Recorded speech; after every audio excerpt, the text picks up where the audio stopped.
Hi, I'm Erin, and I'm filling in for Roy this week. Well, I'm sure you are familiar with the book of Job. The story goes like this. Job is a good person. He's described in the Bible as righteous.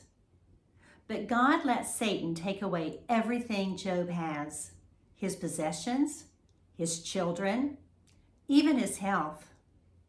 As I studied this book, I learned 4 important lessons that I can apply to my own life, and I hope these lessons are helpful for you too.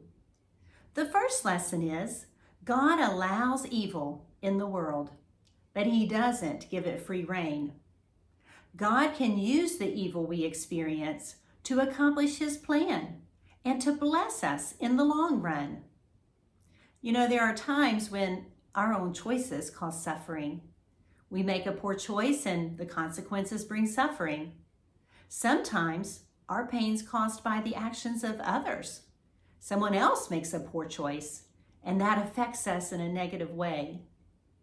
There are other times when life is just hard. But one thing you can know for sure is that there will be suffering in your life. God was right there in Job's suffering. He allowed it, but He did not leave Job. And you know what? He won't leave you either.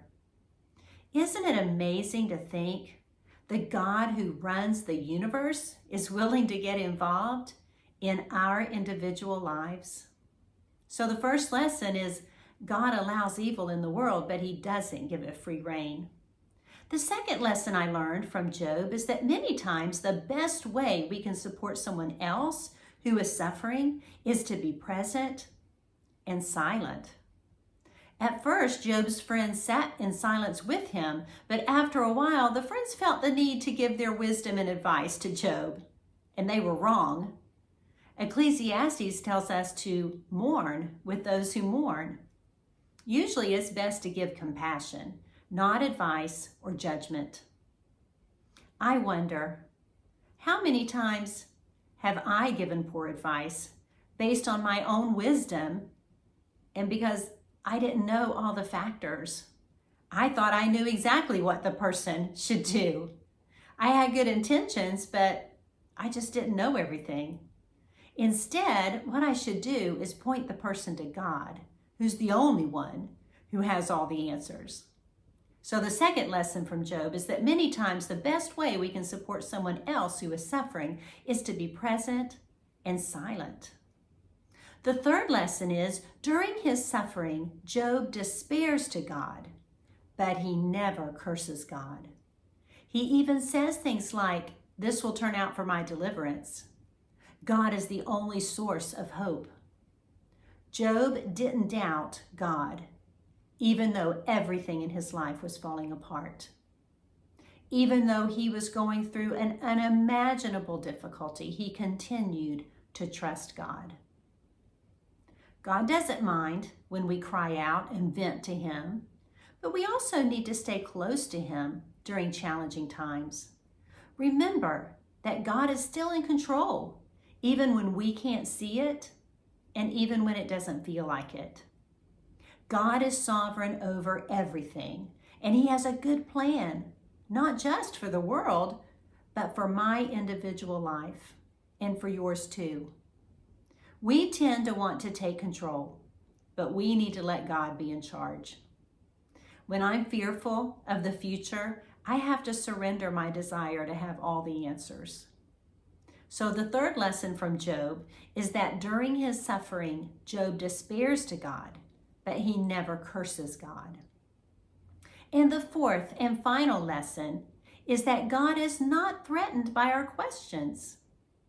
When God finally responded to Job, He didn't answer Job's questions.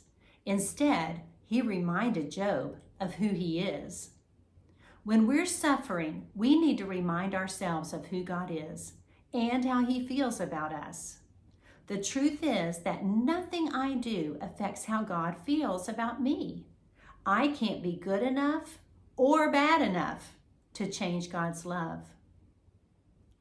God will use our suffering if we will be humble, submit to His plan, seek to know God in the suffering, and seek to learn from God during the suffering.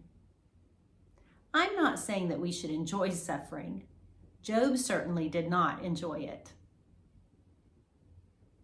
I don't know what you're going through right now. You may be suffering in a big way.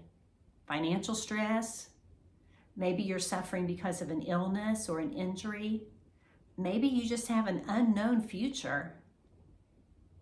If you read the end of the book of Job, you see that Job actually came out changed for the better on the other side of the suffering. I believe that you and I can too. As you go through suffering, and we all do, think about the lessons we can learn from Job. Until next time, keep walking with Jesus.